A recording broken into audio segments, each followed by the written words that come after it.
Superbooth 2019, best t-shirt of the show so far. Thank you. Thank you. Satanic Unicorn, Synfishers. Where's it from? What is it? I'm curious. It's we're Satan Unicorn. It's Synfishers is a label that we have created in Barcelona. It's for all sort of modular electronic related, not necessarily modular, but mostly modular non-traditional electronic music. We have little runs of tapes or mini discs or CDs depending on what we want in that moment. Before we get into the Befaco products, where can people find it? It's synfishers.bandcamp.com. Perfect. It's People should check that out. I had the pleasure of seeing this a while ago, CV to MIDI, with a ton of tricks up its sleeve. Talk us through it. What have you got? So what we have here is voltage control MIDI controller. It's a traditional CV to MIDI, but with a different twist. We wanted it to be performative, to be touched, and so we said, oh, no, this needs to be a MIDI controller with the faders, with the button that it's easy. Well, that's the thing. It's not just a load of jacks that convert to MIDI CC signals. Exactly. So the initial point is that it's to have like this controller, and then CV control these controls. Control these controls. So like that it came. Then the rest it's kind of the first layer is pretty obvious. It's faders and buttons with a CV and gate to automate them. They are fully mappable. You can map the fader, you can map the CV, you can map the gate, or you can link them in different ways. There is a screen that it's trying to provide meaningful information at the first sight, and then have a quick access to modifying the settings quickly. In just one click, 2 quick clicks, you should be able to change the configuration. Anyway, for a MIDI controller, you are not going to be changing them so often. No, but like that. So yeah, and I think that the configurability like that is giving big flexibility. You will listen now a patch we have ready. You can set the faders to be attenuators. You can set the faders to zoom to the CV. Let's say that it's playful. Yeah.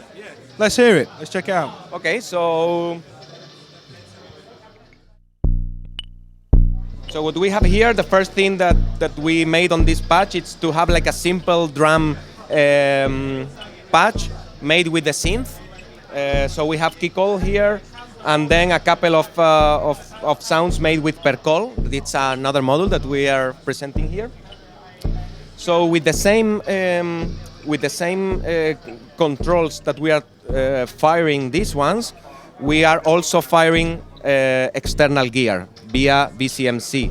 So Mux Slicer and sampling modulator are sequencers and CV sources, and sent to VCMC to control Animug and this Pring FM2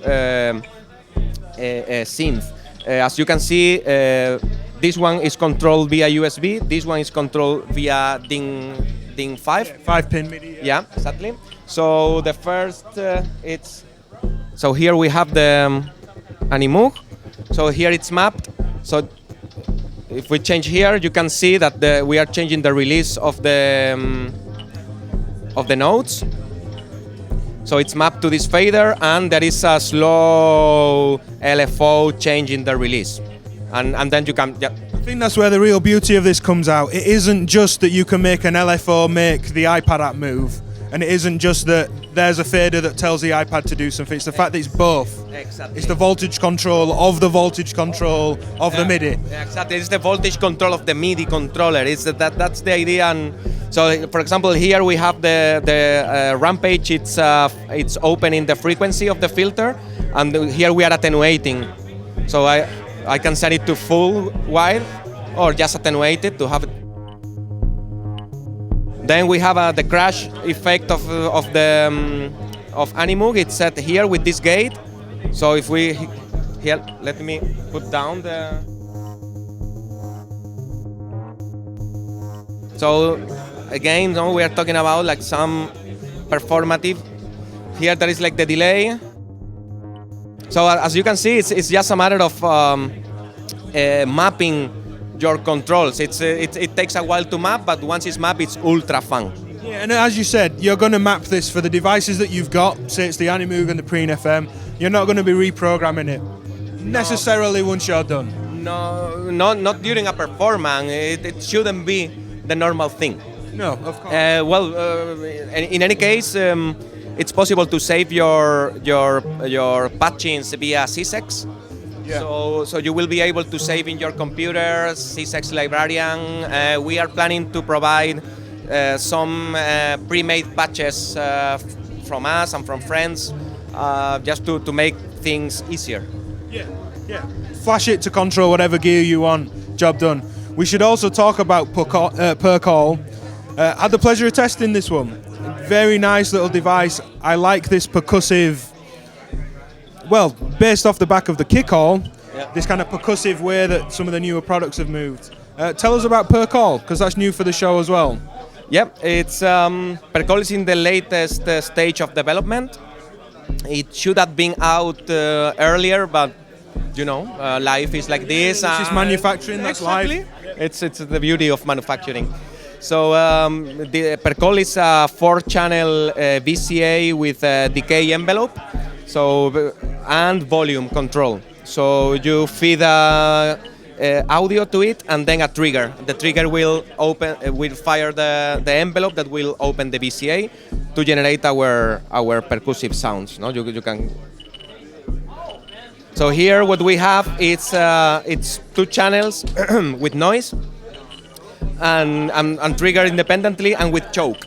So when the first one it's coming, it's that classic drum machine choke where the closed hi-hat chokes out the open hi-hat. But having that ability to do that with your bass line against your kick, or your cowbell against your pad, or your reverb chokes when a new note comes in, or it opens very wide range of possibilities. As I say, this is a 4-channel. Each of them has a volume. Here, for example, we are doing a dirty trick, having the release to the maximum and then triggering this envelope very quick, so the release will never go down. So we have Kickall is coming to this channel. Okay.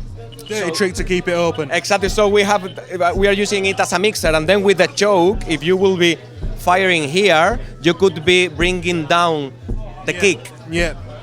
So let's say that it adds more functionalities. Also, you have CV control for all the envelope decays, and you have individual outs for each envelope. So you could be getting this envelope, attenuating it a bit, getting it to the oscillator that you are using for that sound, and improve your percussive sound. Yeah. And all the sounds mix at the output as well. Yeah, for individual outs and all normal to the 4th one. So I have to remember, I keep telling myself this, to ask the questions that all the comments are going to ask. How far off's Percall and the VCMC? What kind of price are you aiming for? Soon. Eurorack soon. No. I'll say both of them are close in the latest stage of development. Next few months? Yeah, for sure. In an ideal world, it will be before summer. Not gonna happen. Far from ideal. If it's gonna happen before the summer, we will be very happy. Most likely after the summer, and most definitely for the Christmas season. So our idea is to start shipping in September, so it's in shops hopefully in October, maybe before.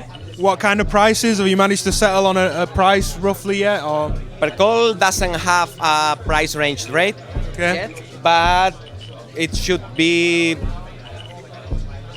close to the Kickall, maybe. Yeah, okay. Never know, not sure. VCMC, our idea is to set it on the 250 range. Okay. Plus taxes, so below 300 euros with taxes. So we don't want the model to go too high, because, well, it's nice, but we want it to be affordable and people actually get it. Yeah, and be accessible as well. Exactly. Great. Of course, DIY and assembled. It's going to be open source. The code is going to be there. The hardware is going to be there. As all of our modules, it's going to have chances to expanding by the users if someone is brave enough, or if we find the time. These already have expansion ports like the Xmix or other ones. So if at some point someone wants to do the expansion or we find it amusing, There's options for this to expand internally or externally. yeah, that's the lovely thing of the open scene. Yeah, of course. And people should check out Sim Fishers. Yes, please. Thank you very much. Thank you, Ben. Thank you, Greg.